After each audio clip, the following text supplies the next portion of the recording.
షబీర్ అలీ గారు అయితే సొంత కుటుంబ సభ్యులు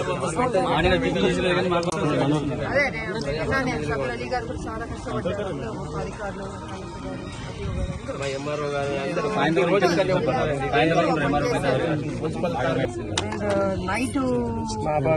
నైట్ వచ్చుంటే ప్రాణ నష్టం అంత వెళ్ళిపోయేది. లక్కీగా డేలో వల్ల సో సేఫ్ అయ్యారు.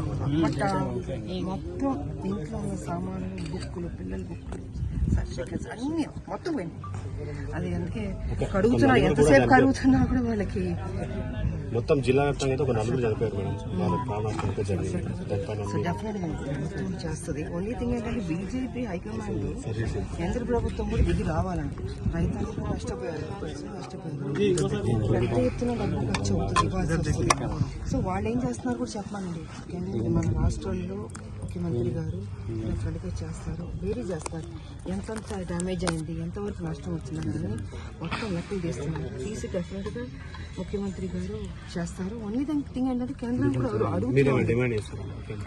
అదే అండి, కేంద్రం ఇప్పుడు మీరు ఎమ్మెల్యేలు 8 మంది ఎమ్మెల్యేలు 8 మంది ఎంపీలను గెలిపించారు. గెలిపించిన తర్వాత మీ బాధ్యత లేదండి. మీరు వచ్చి ఆదుకోరా? కష్టంలో ఉన్నప్పుడు మీరు ఆదుకోరా? ఇంత మొత్తం నష్టం వచ్చింది, ఏడుస్తున్నారు, ఏం సమాధానం చెప్తారు?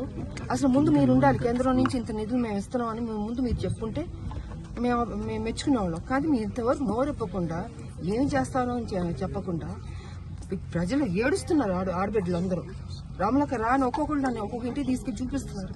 ఎక్కడో చూస్తున్నాయి, ఏం చెప్పాలి నాకు అర్థం కాదు, బాధ వేస్తుంది. అందుకే మేము కూడా అన్నామండి. నేను కౌన్సిల్ ఫస్ట్ టైం వెళ్ళినప్పుడు మా ఎంపీలు, మా ఎమ్మెల్యేలు, మా ఎమ్మెల్సీలు మొత్తం పార్టీలకు అయితే ఇంకా మిగతా పార్టీలు కూడా అందరూ తలా ఒక చేసి మనందరి కాంట్రిబ్యూషన్ కూడా ఎంతో కొంత చేద్దాం. ఎందుకంటే ఇది పెద్ద అమౌంట్ అవుతుందండి. పెద్ద అమౌంట్ అన్నది మ్యాక్సిమం పెద్ద బడ్జెట్ కాబట్టి కేంద్రం అండ్ రాష్ట్ర ప్రభుత్వం రెండు కలిసి చేయాల్సిన విషయం అండి. అండ్ ఎమ్మెల్సీలు అందరూ మన కాంట్రిబ్యూషన్ కూడా కొంత ఉండాలి అన్నది మేము చెప్తాం. సో డెఫినెట్గా అది చేస్తాం. అది మా సైడ్ నుంచి మేము చేయాల్సింది చేస్తాం, ప్రభుత్వం కూడా చేస్తుంది. ఓన్లీ ఏంటంటే బీజేపీ ఏం మాట్లాడుకుంటుంది అది మేము ఖండిస్తాం. సరే అధికారులు చూసుకుంటాం. ముందు కాదు నేనేమంటున్నానంటే నష్టపోయారు ప్రజలు, వాళ్ళకి న్యాయం చేయాలని మనం మాట్లాడుకుందాం. అది 5 రోజుల వరకు వర్షం ఉంది కాబట్టి నీళ్లు ఉన్నాయి కాబట్టి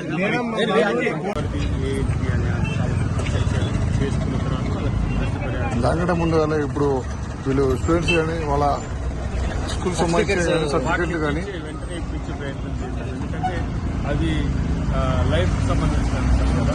ఎక్కువ మంది కూడా విద్యార్థులు ఉద్యోగులు కానీ కొంతమంది ఇంకా ఎవరైతే ఆస్పిరెంట్స్ ఉన్నారో వాళ్ళకు కూడా సమస్య అవుతుంది.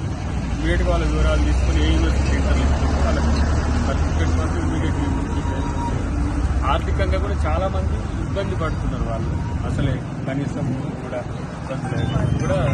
చూద్దాం. అన్నిటికంటే ముఖ్యంగా ఏంటంటే సర్వం కోల్పోయిన వాళ్ళు కూడా కొంతమంది ఉన్నారు. వాళ్ళని ఎట్లా ఆదుకోవాలని 3 అంచనాలతో మనం ముందుకోవాల్సిన అవసరం. ప్రజలు వాళ్ళు అనుకుంటారు ఏంటంటే కెనాలు తక్కువ కట్టడం వల్ల ఈ వరద బాధితం జరిగిందని చెప్పి ఆరోపణలు వస్తున్నాయి. ఇప్పుడు మనకి ఇది కూడా ఏది మనం ఇక్కడ రోడ్డు కోసం అని చెప్పేసి మనం డివైడర్ వేయడం వల్ల కూడా వచ్చిన వరద దీనికి ఆగి ఎక్స్పాండ్ అయింది. వాటిని ఇమీడియట్ గా డిస్ట్రక్ట్ చేయడం వల్ల కొంత ఇంకా నష్టం తక్కువ జరిగింది. అది పగటి కూడా చేయబట్టి మంచిది అయింది. లేకపోతే నైట్ అయితే మనం ప్రాణాలు కూడా కాపాడలేము స్థితిలో ఉండే పరిస్థితి.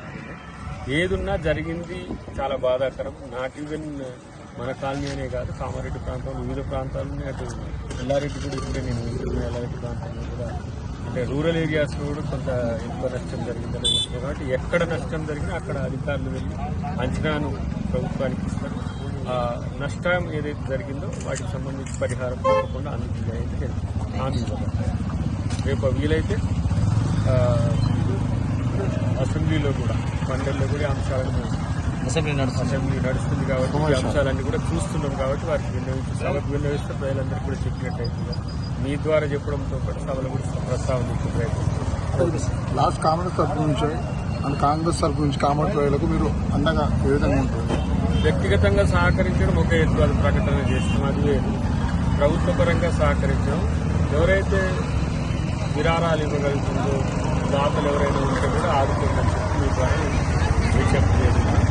ఈ కష్టకాలంలో బాధితులకు అండగా ఉండడం అనేది మానవత్వంగా ఉంటుంది కాబట్టి మీరందరూ ఆ విషయాలు కూడా ఆలోచించాలి. ప్రభుత్వం అసలైన తొలి వెలుగు. ఫాలో వాట్సాప్ @తొలి వెలుగు అఫీషియల్.